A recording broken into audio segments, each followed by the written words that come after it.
What's going on? Welcome. Put something in the chat if you're here. Put a 2 in the chat if you are here with us. I can see your guys' comments. We're super pumped to have Brandon here joining.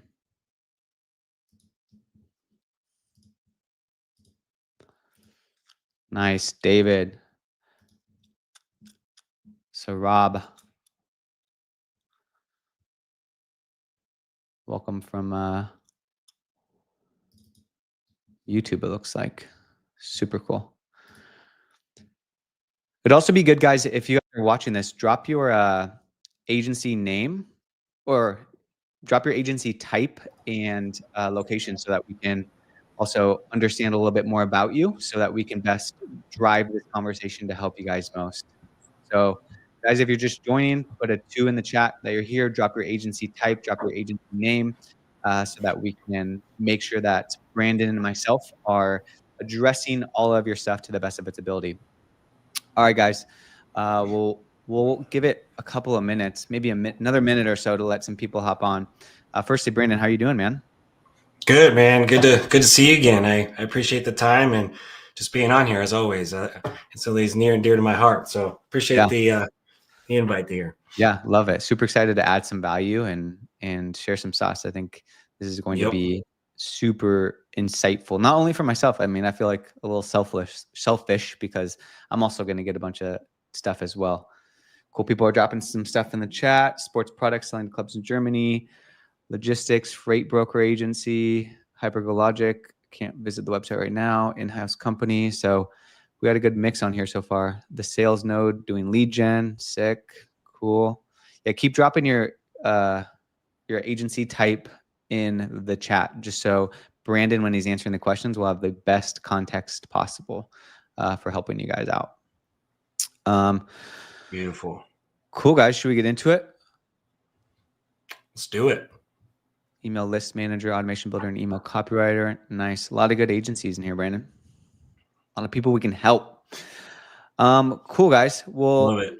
Let's jump in. So Brandon, why don't you just give a quick intro, who you are, where you're from, what do you do, all that good stuff, and maybe share a little bit about your founding story, because I think that's interesting, and then we'll kind of get more into technical stuff and value-driven stuff. So go ahead, man.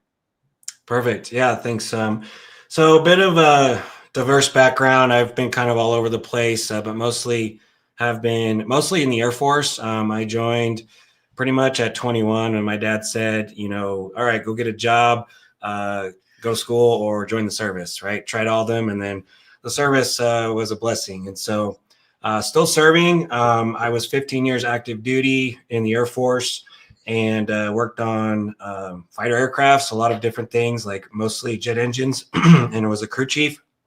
But I always had an itch for entrepreneurship.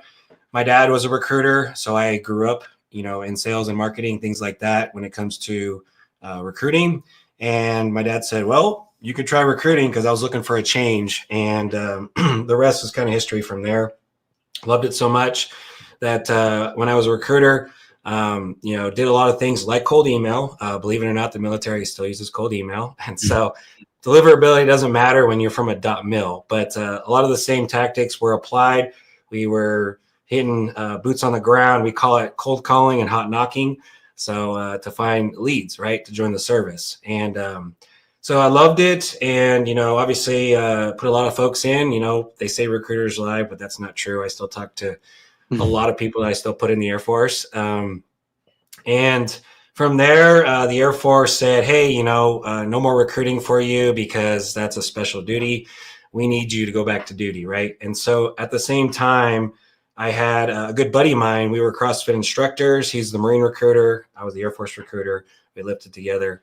I had an idea, and we started a Kickstarter and, raised a bunch of money. And that told me there's a bigger world out there than the service.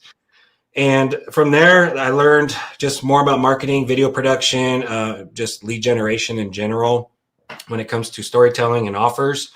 And I just put all this together, build landing pages, did all the things, and you figure it out, right? And long story short, after it's already a long story, I started doing executive recruiting and tech recruiting at that, with all things, full stack tech roles, marketing roles, just because I knew that very well. Placed a lot of folks, got a good amount of placements. Had the opportunity to work with Forbes in 2023, where we got to consult with a lot of consultants and founders and things like that. And the things that I was talking about a lot was how to use cold email and how to use AI. I was obsessed in the earlier days of AI and machine learning, just on how it actually works versus using it. And because I wanted to, you just want to learn it so much that you're effective, right? Especially with the earlier models. And I just kept sharpening the craft, and just learning, just experimenting, just like everybody else here, and making it effective. And that has turned into more things. I was working with Instantly, talk to Felipe, and leveraging Instantly for cold email to make placements. And then it shifted more towards sales and marketing and actual go-to-market strategy, because a lot of the frameworks are all the same. You're just pitching an offer, right? And founded Top of Funnel just over a year ago, and it has taken off big time. Have a team of 5, and it's a lot of fun. We do a lot of things with a lot of good clients, Fortune 500, small startups, consultants, things like that. And we just help them, keep their businesses alive. There's been a couple clients that I don't know if they'd be around anymore, because we've completely flipped their entire lead gen strategy, just in really being modernized. We're talking legacy, like SaaS clients, things like that. And they're still around. So it's about relationships and just, having good partners, right? So I'll stop there, but that's my backstory. Super impressive background. I mean, ripping cold email, I think a lot of people, myself, I was in the B2B space before starting my business. And I remember doing the Google mail merges from like I worked for like an NBC company, and would just rip a bunch of like mail merges and stuff like that. And I was like, this kind of works, but we would get all those bounces back, and you'd be like, oh, it's okay. Oh, it's okay. And it'd be the same message over and over and over again. But cool. To apply just your skill set to not like the military, to recruiting, being really successful with that, to consulting companies like Forbes, like that's pretty freaking dope, dude. And then now scaling Top of Funnel to 7 figures, man. It's not easy to do that. And it takes a lot of skill sets. It takes a lot of grit. It takes a lot of knowledge. It takes a lot of actually having a good offer and being a good business person to do that. So really big props to you. And we want to dive in, man. Tell us, so you said you're obsessed with cold email and you're obsessed with AI. I want to start with cold email. So you've been through the ringer as it pertains to, starting with mail merges from the .mil, from being really successful at recruiting. Just give me like fundamentals of what makes cold email successful from your point of view, because you've like success leaves clues. So like what is it that makes cold email actually effective? Well, the thing I love about cold email is that it's agnostic. So nobody actually owns the MX protocol, right? So even though there's big players like Google and Microsoft, it's still always going to be around, and it's still going to be for as long as, we're around, I'm sure. Email is still going to be there. And it's a communication protocol. And really, it's just a medium, right? It's a medium towards communication and getting somebody's attention, no different than a paid ad or no different than a phone call or a text message, anything like that. And in B2B, everybody's got email on every device. They always want to be in their inbox. And so, it is always against the grain or an uphill battle when it comes to deliverability. And frankly, I think it's a good thing, to be honest, because it keeps people like us sharp and, honing our craft on the best tactics. Because if it gets easy, that just means, more bad players are going to be there, or like actual spams, things like that, right? And so what I found just to be wildly effective, at least this day and age, could change tomorrow, but is just get to the point. It's pretty much a TLDR. The frameworks is no different than if you were in an elevator with somebody. And I say the elevator scenario as like a quick metaphor, but like, let's say you're in an elevator with somebody you don't know. They have a name tag that says it's your ICP, like, whatever business and their name. So you have very little context. You know where they're at. You know their name.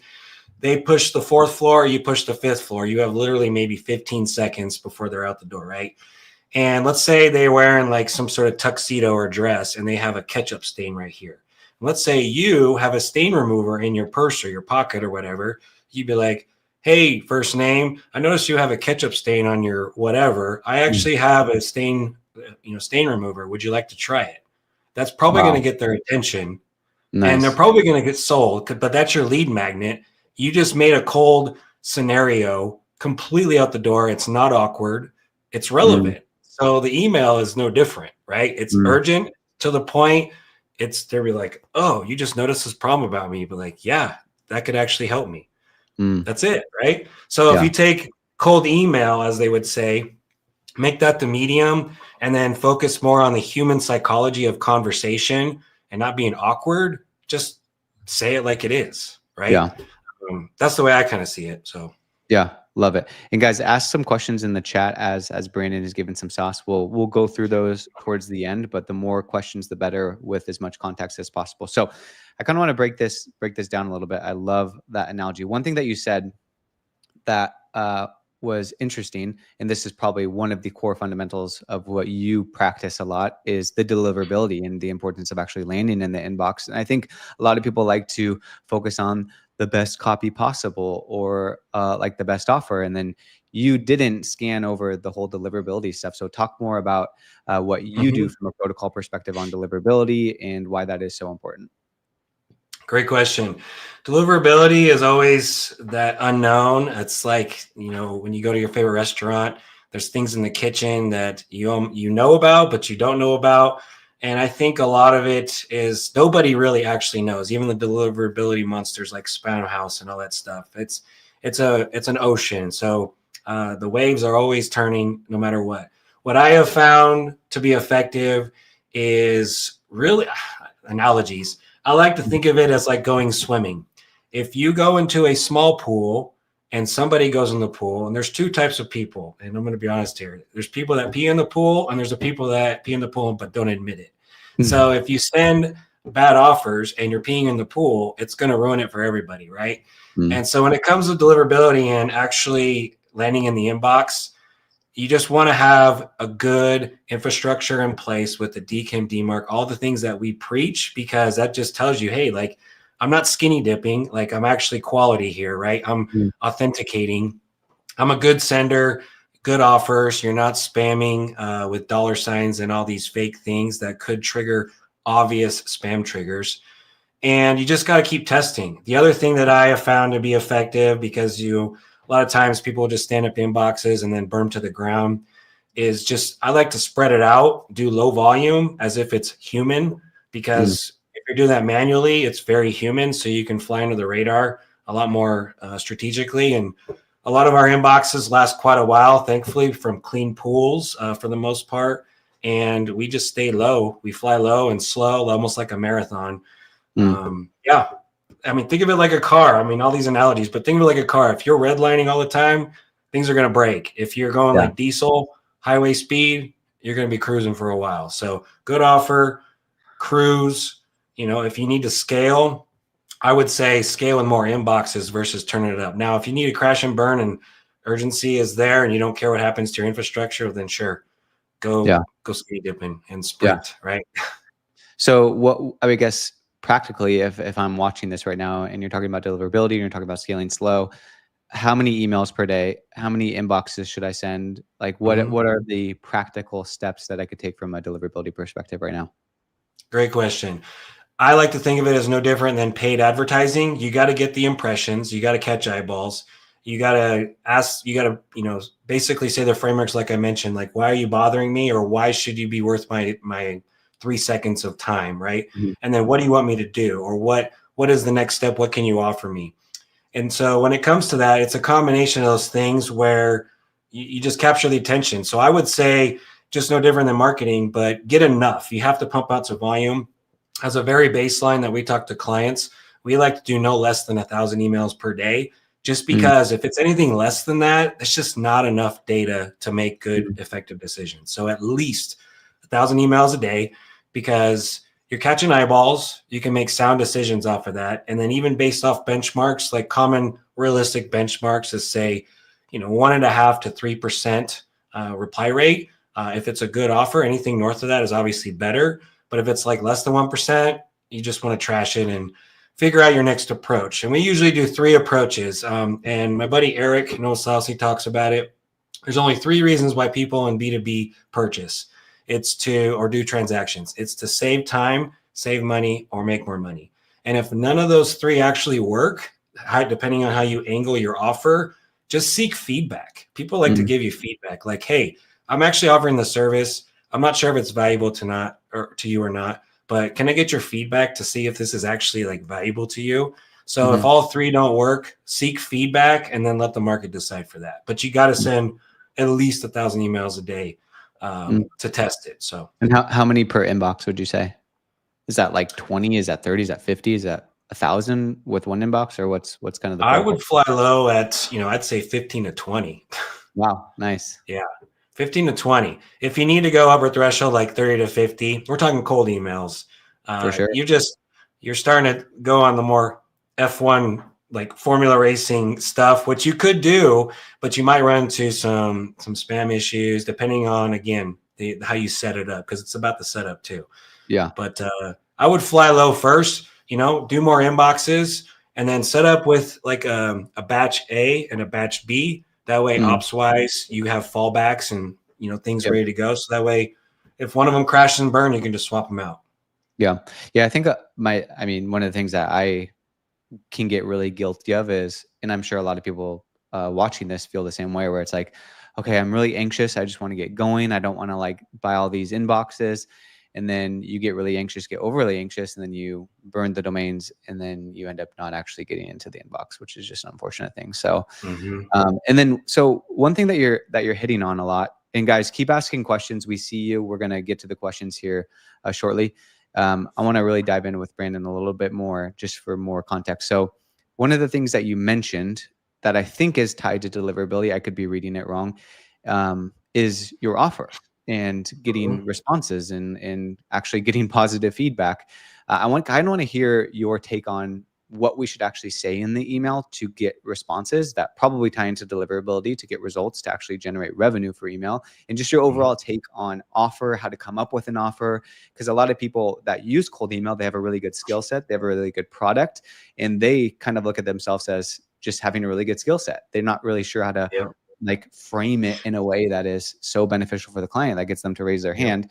So what's your protocol for that, and how can we give some tips to people on how they can come up with irresistible offers that get responses, get replies, and get people to actually do business with them? Great question. I would say frame the offer around who you're sending it to and focus on benefits, not features or products. So tailor it to them, like, hey, I noticed this about you.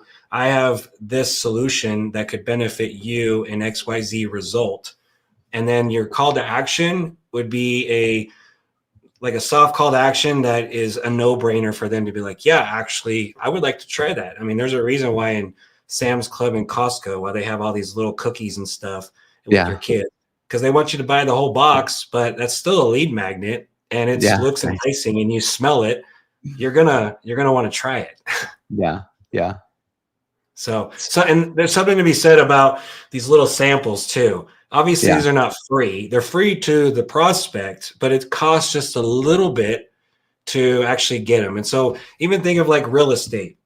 You have real estate brokers, right?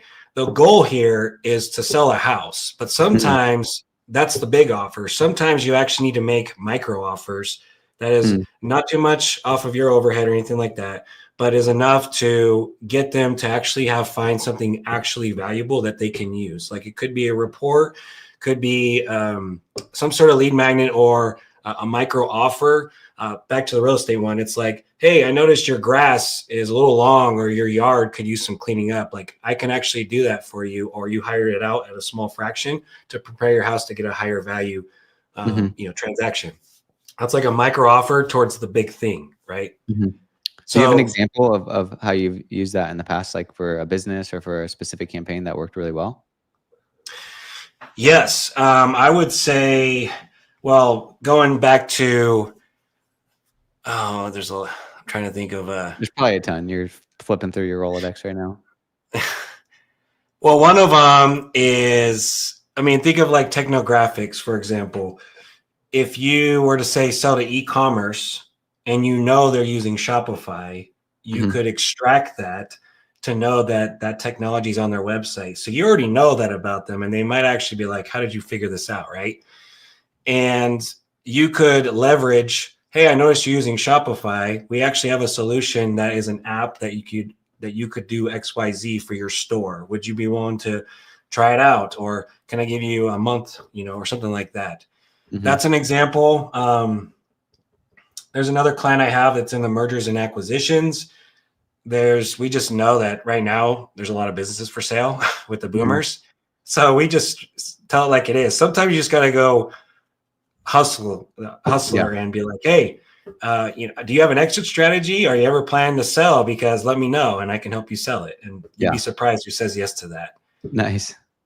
I'm trying to think of what else. I mean, Putting it on the it's spot. again triggers and actions. Yeah. Triggers and actions. Everybody has. When I say triggers, obviously you wake up today and you probably trigger your coffee maker to automate your coffee, but everything is around a signal or a trigger, and therefore has a solution and more problems and solutions. You just have to find where that is for your Mhm. offer Yeah. to. So yeah, I'll stop So there. But yeah, what you're saying is, and I think this is what we're going to dive into next, and what I really want to understand for my own self is, you're not basically going out there getting a list of XYZ companies and then blasting the same message. It sounds like you are crafting offers for specific types of avatars based off specific type of signals or triggers, yep, and then you're crafting that. So for those correct. Yep. watching, uh, and I'm traditionally buying a list, building a list using super search, Hmm. manually script, whatever I'm doing from like a list perspective. How do I get Hmm. into the mindset of, okay, trigger based, and then maybe if people have a business type, drop it in the chat, and then we can kind of go through that and come up with some trigger ideas. Yep. But how am me as a business owner should I find the triggers that I can then come up with an offer around? And then does that equal less quantity? Does that equal like what's the process around that? I would say, because I think Yep. a lot of people could experience less volume as a result and whatnot. So Hmm. tell me more about that.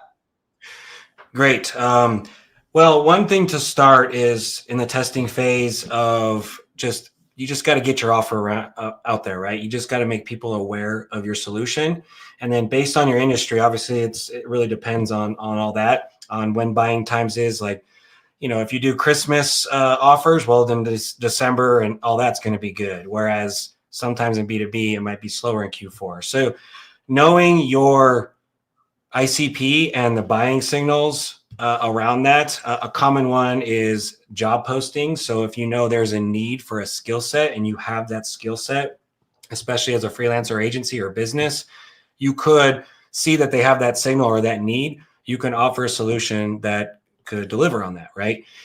So that is a signal, and then the action would be that you reached out, seeing that because it's relevant to them. The other thing too, using things like Super Search and just being able to understand more context of what they do, is leveraging AI to actually go to their website, scrape their website, understand what kind of data they have on their website. No different than if you were to go to their website and be like, oh, I see that this company does XYZ. They have these case studies. You understand like mentally what it does. You can apply that to AI, and then you can give context to your AI model, give context to what your prospect does, and then mesh those into a good short message to basically do a call to action and start a conversation, right? You're not looking to convert them just yet. You just want to get their attention and start the Mm-hmm. conversation. So Does you're that help? saying, yeah. So you're saying there's two types of signals or data that you could pull from. One would be if your prospect, like if you're doing recruiting, for example, like that's a good example of like Hmm. job postings. I think a lot of people like to talk about like industry news, but that sort of shrinks the TAM, in my opinion, where it's like not everybody gets news features every single week. So it's kind of hard to like pull that sort of stuff. But you're saying like my TAM, in order to increase my total addressable market, I could just go to the website and then find some signals based off of that, find some data, use AI to Yep. come up with something that would then create some personalization that would increase the likelihood of them actually responding. Exactly. Another one too is, I mean, LinkedIn obviously is been tried and true, but another one too that I think is valuable is leveraging X content too, because it's very short form, it's quick, and they have a great API. You know, you can automate that and be able to know, like, think of it like this. If you have a founder that just says, oh my gosh, we just raised XYZ funding, it's not a blog post. It's not some elaborate essay or a LinkedIn, like, you know, big post, but they can basically say it in like 5 words, like, we just raised Series A or whatever, right?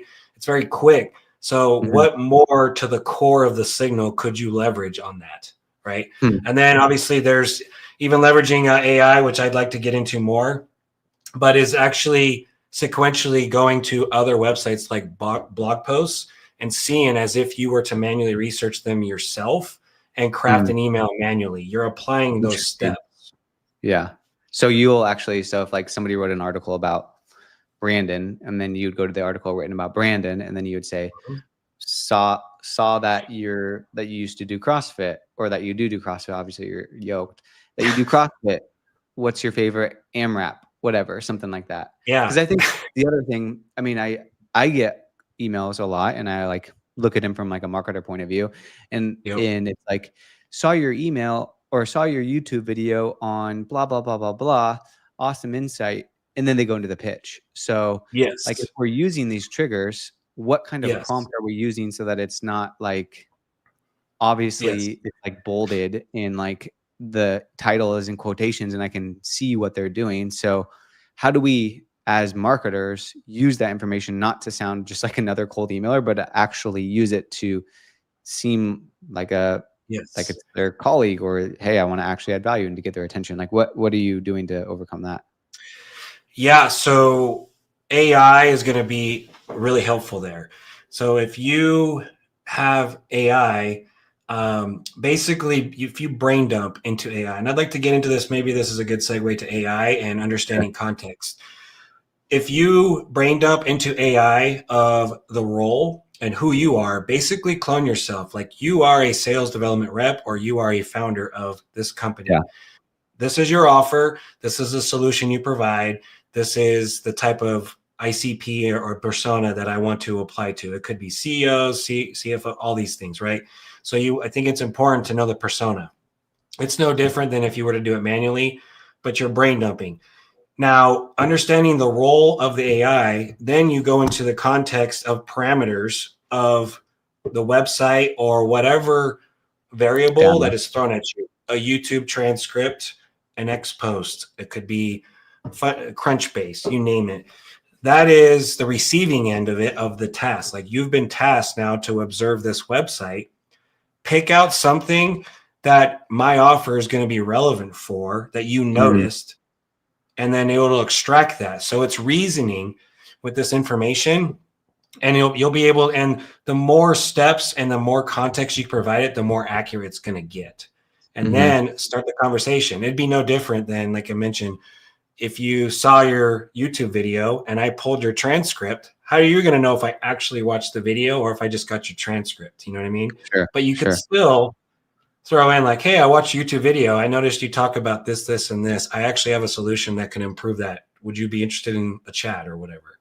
Nice. Okay. So practically, if I'm watching this, am I going to ChatGPT, copy and pasting exactly what you just said? Like, oh, I'm this type of business, blah, blah, blah.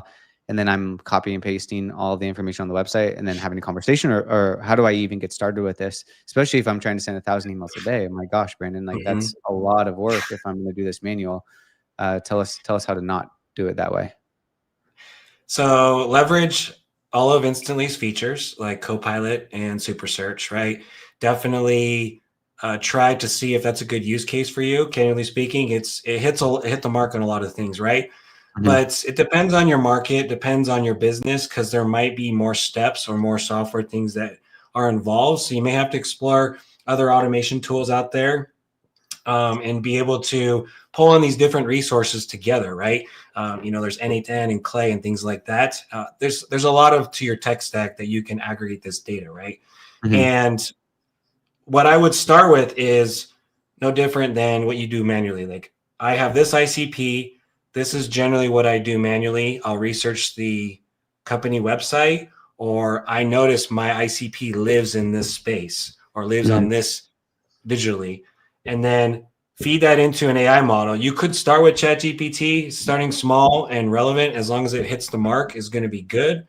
But it comes to giving it the AI model context. And on the AI stuff, experiment with different AI models too. Start with ChatGPT. The other one is Claude. Definitely try out Claude. I personally found that Claude is killer on creative and copywriting. So if you test different LLMs, your results are going to vary, and then select that LLM to help you with your copywriting, and then apply that. Does that help? Yeah, totally. So to do it at scale, you have to apply automation tools like N8N or Super Search, things like that, and Clay, things like that. I mean, couldn't we use Super Search and then enrich by scraping data on the website, and then use the AI with the prompt with context to come up with some lines? Like that's something that people could do today if they wanted something like simple, Yep. In fact, Copilot is killer at it. The thing I like about Copilot, I helped with the product. It's a phenomenal product. It works very well. The beautiful thing is it's inside the platform where you actually give it memory. So give it memory. I mean, overload that memory, because that is context that sticks about your offer, who your ICP is. That way you don't have to copy and paste all the time and do ChatGPT and all these third-party stuff. Just leverage the crap out of Copilot and try it out.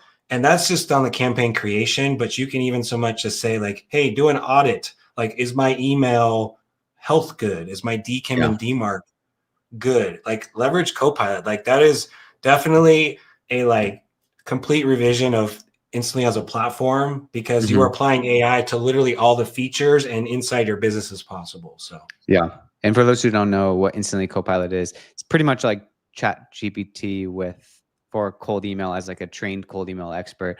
And then what he's referencing from like the memory is that context thing. And I think a lot of people, if they're going to use Instantly Copilot, they may like speed through that or whatever. And I've created some videos about Instantly Copilot. I'm like, this is where we need to spend the most amount of time, is on the memory and giving it good context, because you'll get out what you put in, and the people that will not see success with it are the people that are just kind of like randomly putting in quick stuff. So okay, I'll just add to that too. So AI models, so if you're using Copilot or any other LLM, they do a great job at giving you an output. They just don't know what's right or wrong, right? So it could be anything. It's going to give you an output. That is guaranteed. The more context you give it, the more memory you give it. Think of it like training an employee. If you give that employee all the SOPs, all the data about it, it's not going to hallucinate or give you fluff. So it's worth spending some time to actually focus on the prompting, focus on the memory, because that stuff sticks. And then once you build that, no different than training an employee who knows all your things. Just brain dump and clone yourself, put on instantly. So AI using triggers, whether that's posting a job, whether that's just scraping information from the website as like just information. And then from a prompting perspective, you're suggesting like be very in depth with your prompt, engineer it really well, give it a lot of context in order to give you the right outputs. So the outputs are actually contextual to the prospect, and not just a, hey, saw your post on X, and then you just quote the text and then you get into the offer. You're more so using it from a perspective of finding how it relates to the context of how you're using it. And then you can use tools like Instantly Copilot, N8N, the Super Search, and the AI features to really go in depth with that. That's pretty good stuff. Yeah, I think that's really, really interesting. Anything that I missed on that would be helpful just to kind of hit on?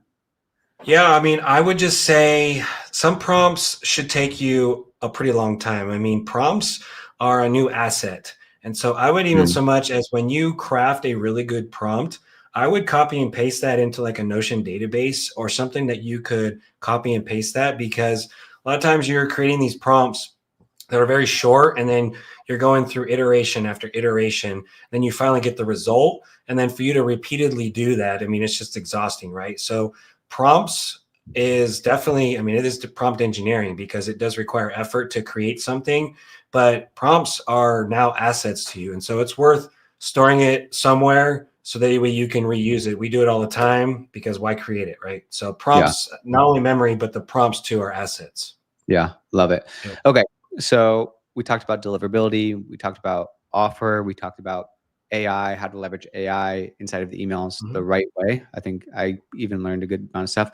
So let's just say somebody's doing all these things and they get a positive reply from the soft call to action. How do we actually get them from a positive reply to a book call to an actual deal? Because I think those are almost two different skill sets. And you said you have a team of 5. I guess, like, what are the protocols that you use to do that, to actually close the deal? Great question. Very broad too. Really, it's the next step, right? Like, what would you do based on that reply? If sometimes they're ready to close now, well then, okay, what are we talking about? Let's get this going, or get them started on getting familiar with your solution, right? Then there's times where you need to understand a little bit more context around their situation so you can further refine it. Maybe have a discovery call. Maybe you have to do a proposal. Maybe it's a really, really high ticket thing like a business, right? If they're considering their business, well, sometimes you got to get P&Ls and all the things. So that is more of the middle of the funnel stuff, but the conversation has been started. The biggest thing is timing, quick, speed to reply is everything. So being able to utilize automations like webhooks or even a reply agent, or being in the Unibox, things like that, to know when that reply comes in that you can act on it, because you got to strike while it's hot. So When you say speed to lead, like, is that 20 minutes? Is that 2 hours? Is that 10 seconds? What do you mean when you say that?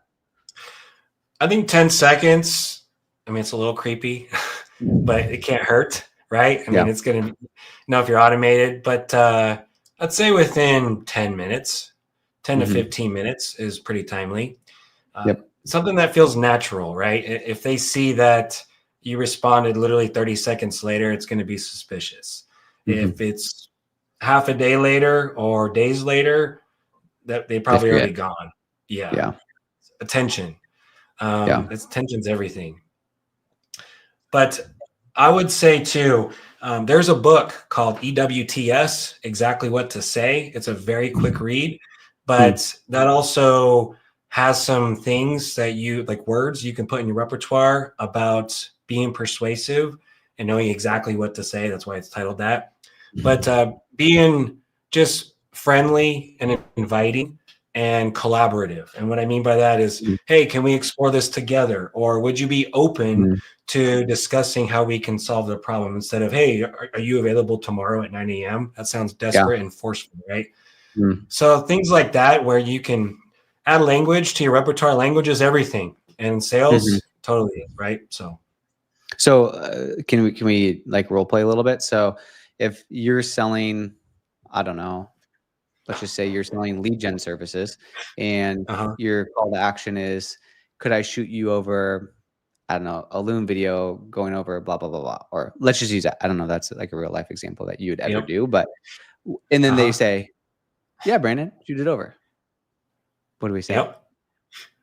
So I'll just give you the video. So what I would do then, I mean, there's ways to automate it, but let's be authentic for a second. And I actually really want to close you. I will actually pop up your website. I'll download Loom, right? And I'll record a quick video that takes you no more than 30 seconds, because anything longer, you're going to lose them, right? Maybe a minute at most. But just dive into something that is going to build rapport and break the ice. Because obviously it's still cold. It's still a little cold. Like, they could still run away, but don't be creepy. But just actually show effort. So record a video like, hey, Austin, actually, I saw you did this, you did that. Like, that's great. You live in San Diego. Like, I was actually just there a week and a half ago. And something that is a pattern disruptor that actually shows that you're human. Right. And then just record a video and be like, hey, and then use exactly what I was mentioning. Like, hey, I would love to learn more about your company. It'd be a great honor to partner with you and help you out with this objective. Let me know if like later this week works for you. That's it. Cool. Yeah. And then they don't respond. Is that, oh gosh, I lost that person, or what's our follow-up protocol for that? People are busy. Just remind. Fortune's in the Mm-hmm. follow-up. Fortune's in the follow-up. Is Keep that following like every up until they 24 say hours? no. Every 12 I hours? Is would, that just well, email, if you send LinkedIn? it on a Monday, I think there's the role of human and morale. If I sent it on a Monday, it'd be weird if I did it like that same day. Yeah. You could, it depends on urgency. You could very well do the next day, especially if it's like time-based or urgent. But I would say maybe Wednesday, a couple days, follow up a sequence there. Yep. Yeah, So like every just 2 days, you we're just got to doing go with a the touch. gut feeling of what your persona. You got to be under the annoyance radar. The persona, Yeah. what does that mean? Everybody's busy, but your persona. Sometimes, and Yeah. CEOs are busy. So Sure. Fortune's in the follow up, but you have to follow up. I would follow up probably 2 or 3 times after that before they go Yeah. away. So Before you call it good. And then are these manual follow-ups? Are these still going to the website and following up, or is it just like a bump question mark? What's like the copy? the Kind of situational. I mean, honestly, the middle of the funnel type of stuff, I would say it really depends. For me, I like to really put some effort because, for us, we like to really partner. So I will put whatever medium wherever they're going to respond to. If it was an email, or maybe they called me, or maybe it's a friend, or maybe it's a LinkedIn message, I'm going to follow Mm, up in that medium mm, where I know they're going to get their attention. So some of that stuff, could be automated, but you got to ask yourself, is it really worth sending automation to lose them, or try to put in the extra effort, right? I mean, it could yeah. be, it's hard to say. So I guess you just got to go with your gut instinct on that one. Yeah. Yeah. Cool. Okay. I think what we should do is we should take some questions. So, guys, if you are watching, guys and girls, drop some questions in the chat. We've talked about deliverability. We've talked about offer. We've talked about AI. We've talked about getting a positive reply to an actual meeting. We've talked about follow-up protocols from Brandon, who has been ripping cold emails, doing B2B sales for a very long time. A lot of revenue generated from cold emails, so he knows what he's doing. So let me just scroll through these, my friend, and then we'll put you on the spot here. How's that sound? Sounds good. Let's do it. Sounds good. Cool.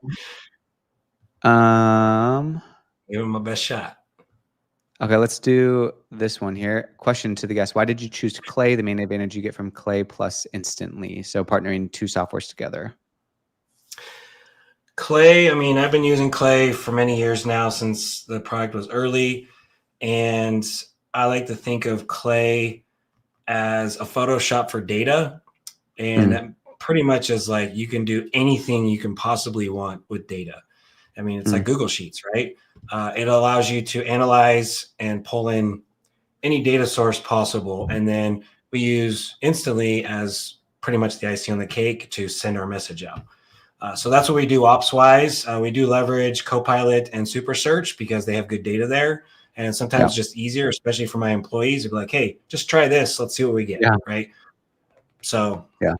that's why we use Clay. We're not capped. Not to say Instantly is capped by any means, but we don't have any barriers with Clay. So yeah, fair. Cool.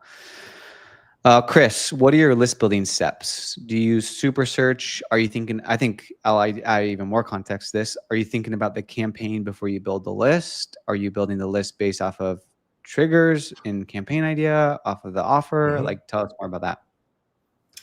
Comes down to no different than anything.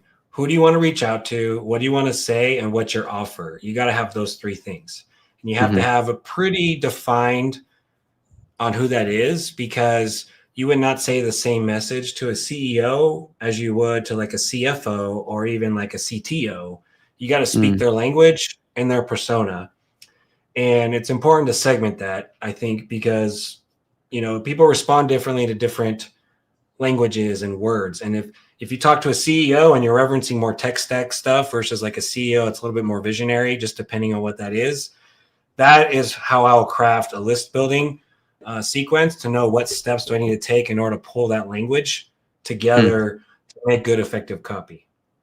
So you'll start with yes, I do. Start with the offer, yeah, because you need to have a solution, right? Like if you have the solution or this idea, and who do you want to reach out to? who is going to respond to that? Is it the CEO? That's the visionary. Is it the CTO or, the CIO? I don't know. It might be cybersecurity, right? Yeah. You just got to know like who would be the most appropriate person to talk to that's going to give you the response that you desire. So like if I'm doing lead gen, obviously there's a bazillion different offers that you can do. You're saying, okay, what would be really cool is if we helped XYZ types of businesses get leads for blah, blah, blah, blah, blah. Okay. And then you kind of go down that rabbit hole and then you come up with the offer and then you build the list. That's what you're saying? That's the thought? Yep. Well, you have an idea of who you want to reach out to, just an idea. And you have your offer. So it starts with your offer. Like you got to have a solution. That's valuable. Yeah. And then who do you want to reach out to? The message is, what are you going to say in that is going to resonate with them? Okay, cool. Fair. Sweet. What else we got? David, a clarifying question here. If I'm supposed to send more than 30 mails per email per day, I need 33 email accounts to send 1,000 mails per day. Yes or no? Do some math. Pretty much. Yeah. Yes. For our clients, we come out the gate with 120 inboxes, 60 for infrastructure A, 60 infrastructure B. We like to, ops wise, when you run an agency, we want to make sure that we're not going to have any hiccups. So we spread it out. But yeah, we hit 1,000 emails a day. Yes. Out the gate, we have 120 emails. Yep. Cool. And then minimum 1,000. Volume, 1,000 emails per day. Yep. 1,000 today per day. Yep. Cool. What's your strategy for domain names when we're running multiple inboxes? Good call. So if I'm a lead gen agency, if I'm a business broker, what's the thought process there? Great question, Allison. I would say ChatGPT is a good friend there. Even the DFY accounts that can generate like lookalike domains. But I would just pull up ChatGPT and say, I have this business. This is the business name.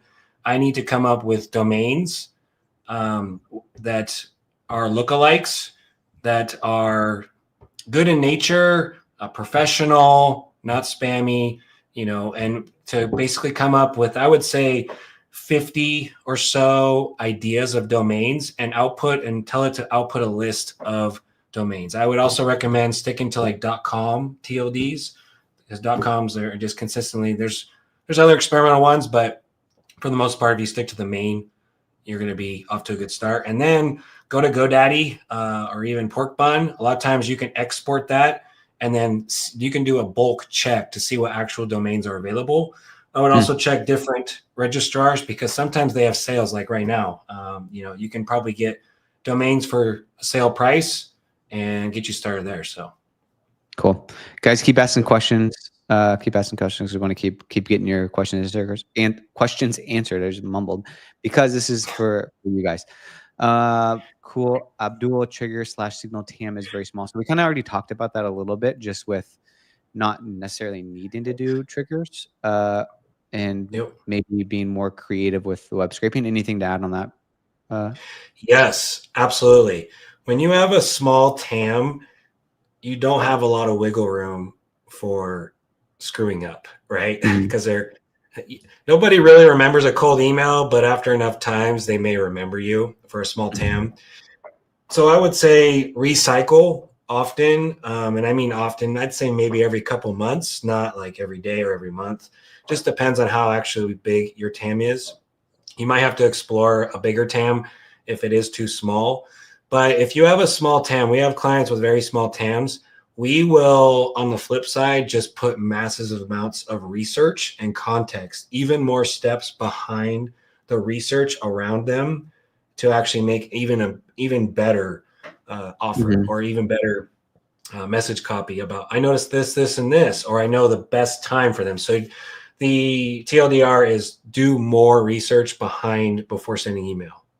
Yeah. I've seen people with the smallest TAMs get the highest reply rates because they can be more specific. They can be more like what you said, put more research into it and get multiple double digit reply rates because the TAM is so small and they have the capacity to actually do that. Yep. Michael, will will email health scores significantly go down if you write 20 people from the same company, or should you reduce it slightly?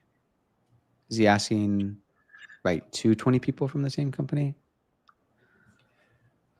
I mean, I would What do you need to think the know more, assumption but is? 20 people from the same company, is that targeted? Yeah. Okay, Michael, if you So want I to would, add more context, we'll answer it. How's that? yeah. Okay. I mean, the short answer is you're probably at high risk for that, because you Yeah. could probably need to find the main person who you need to reach out to. There might be 2 or 3, but 20 is a fair number. Yeah. Yeah. Agreed. Okay. Offer question. Do you see potential in a business not offering lead gen, but offering highly enriched leads in lead data research using tools like Clay to save sales reps and SDRs time every week researching their leads before reaching out? So basically using data enrichment, what you do a lot with your process, as an offer. Mm-hmm. Great question. So this is where, in my opinion, case studies are really going to come in clutch. Is we help save this client or this, relevant or related to their business XYZ time by leveraging this tool. Thing about automation is it does 2 things. It saves time, but actually creates time, in my opinion, because you're more productive, right? So if you are doing manual tasks and it takes anywhere from, say, 10 minutes to research your ICP, but you can automate certain steps, you're actually creating more time and saving time. And I like to think of it too, because when we do systems for our clients, I basically chat with them. This is my example. I say, look, can we both agree that anything worth automating takes you at least 1 minute to do? And they're like, yeah, cool. Okay. So let's just say 1 minute, because anything less is like, what are you doing, right? Anything more is obviously worth a conversation too. But if we were to agree that 1 minute is the benchmark and you did that 60 times, you're already saving an hour. So if you can quantify that even more, that if it takes you 5 minutes and you do it XYZ times, the math just makes sense. But if you do 1 minute 60 times, what is an hour worth to you? You know what I mean? Yeah. So stuff like that, where people can start to resonate on what is realistically worth automating. So Yeah. Because before you said a good offer will save them time, save them money, or make them money. And if that's you can right. frame, I think Chase, what he's trying to also say is just like, don't frame it as like, oh, we're going to give you highly enriched leads. Frame it as in how much time you're going to save them, which is going to equate to a lot of money saved and a lot of time saved. Mm-hmm. Cole's got a really good question. How do you test messaging / subject lines in today's AI world where most emails and subject lines are tailored to individual businesses by AI? Are you more so testing the offer, testing the trigger, aka a new hire? Good question. Great question. The subject lines, I mean, even then with like mobile phones, you're fighting AI with AI because it'll summarize your email for you, right? Or they truncate your emails. And I would say try to keep it mobile first, because assume they're going to watch or see your email on mobile. So with subject lines, we keep it really short. I think it's like the average is 40. You want to definitely keep it less than 42 characters. I think the average is around 33 characters. So the shorter, the better. The thing that we do too is we don't send like clickbait ones, like, ones that lead people astray, but enough to pique interest. And the key here when you're testing both subject lines and messaging is just to pique their interest on why it's interesting, right? Like, oh, this person reached out to me. This is actually interesting. So it's enough to actually open the email. And then when they open your email, you have literally 2 or 3 seconds to actually catch it.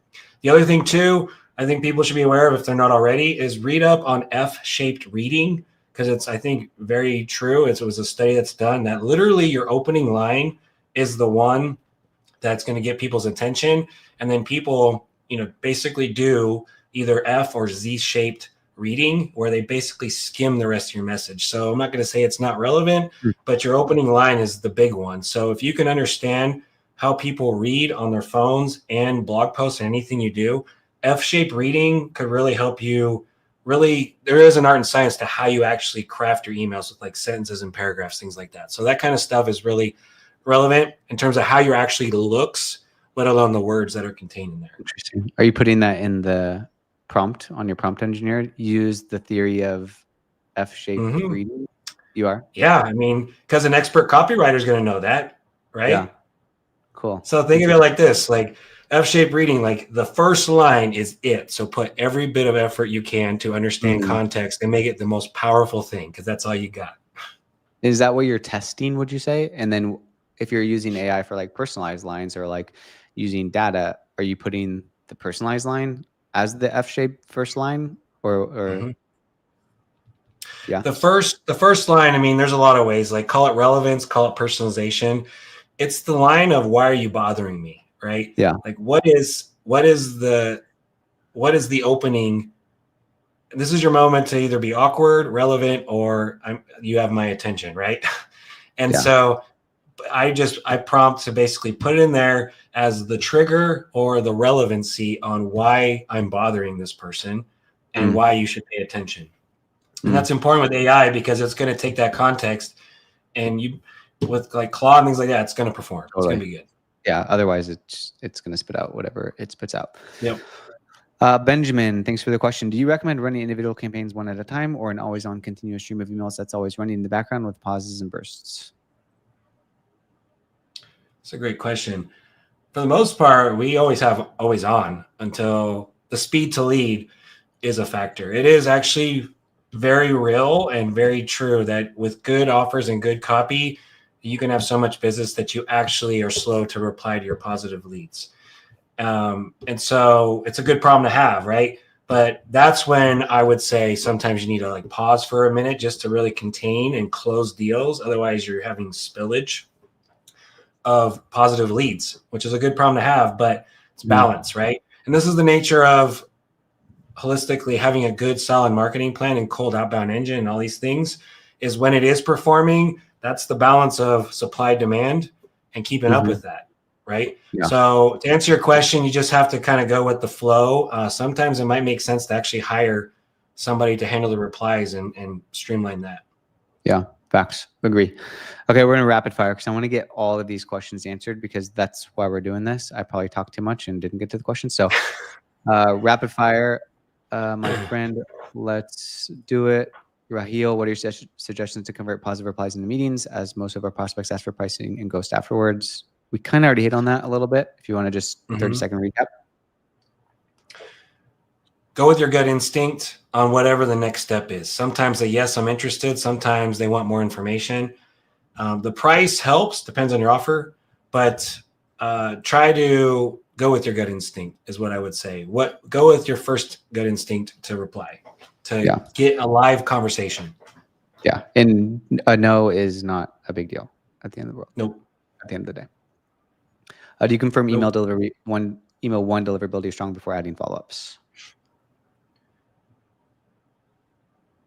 Yes. The first email should be your strongest for sure. Yeah. And then so you'll watch that and you'll be like, okay, cool, that actually delivered. Then you add follow-ups later or you create the campaign with the follow-ups? We will do generally 2 or 3 steps and as quick fire. So your second and third email should not just be like, hey, just bumping, right? Try to make it a value add follow-up is what we call it. Provide more context, like elaborate on your first email. So that way they could be like, huh, rather, versus reminding them that you bothered them a week ago or whatever. Yep. So, yep. Cool. Let's go through this even more. How to optimize my email setup to increase deliverability and open rates. Use instantly done. You said open rates, so I would turn that off ASAP. Yeah, nice. Don't track the open rates. Surprise. Nope. Yeah, exactly. Nope. That's going to help you already right there. Yep. Best number of email domains and number of emails to send out a day for a corporate AI firm reaching out to prospects? Yes, is the answer. 1,000 emails a day. Minimum. Yes. Minimum. And run it for a few days. Test the copy. If you're not getting 1.5 to 3% or anything north of that, it's either too saturated or you need to reframe your offer. Yeah. Agreed. Do you have like a ratio for this? So if I want to book 30 meetings, then how many prospects, how many emails do I need to be doing? Is there like an equation that you've come up with? It's really dependent, AJ, on your offer and a lot of factors. And I don't know if you want to answer this, Brandon, just because it is very dependent. But maybe give an example. I think is Well, it's a funnel. Reverse engineer the funnel. How many? Mhm. What's your close rate to your current meeting ratio, and then meeting to response ratio, which usually is around, I'd say on average, 1.5 to 3% for most campaigns. Anything north of that's better. And then scale the reply rate towards your top of funnel, which is how much actual cold outreach that you need. Yeah, agreed. Ratio. Okay, we're gonna do one more question. Let's do, what other books, rather than exactly what to say, would you recommend? Sounds like you're quite the literature buff, Brandon. Just read. Another channel is Valuetainment. Patrick Bet-David. He has some old content on there about sales, and he sells insurance, and he's a military guy too. But Patrick Bet-David, his channel is Valuetainment. He's got some great tips on persuasion and human language on sales. So I would definitely check that out. There's a lot of books out there, but nothing else really comes. Exactly What to Say is a really good one. I went to sales school in the Air Force, so that's not really accessible. What else is there? Yeah, I would say Patrick Bet-David is really good. There's some other sales channels that I follow too, but really just try to understand the psychology around asking the right questions. Yeah, copywriting, I There's think, is three a types great. of questions, and I'll wrap up. It's Yeah. direct, open, and close. Just know how to frame your questions. Yeah. Last question, because he asked this about 20 times.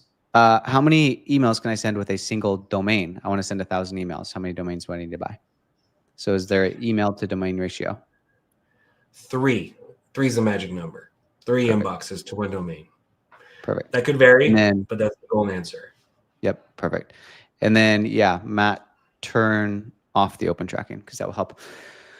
All right, everyone. Thank you so much for watching. Brandon, where can we find you? Where can we get some more info on you? If we want to ask you more questions, are we available to do that? What's the best next step from here? Absolutely. Yeah. Please connect with me on LinkedIn. I'm around the community as well on the Slack.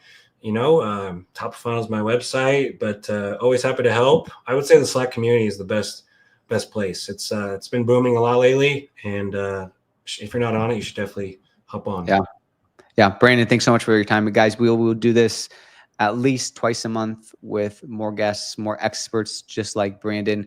Thanks, guys, for joining, and we will see you guys on the next one. Thanks, Austin. Appreciate you guys, man. See ya.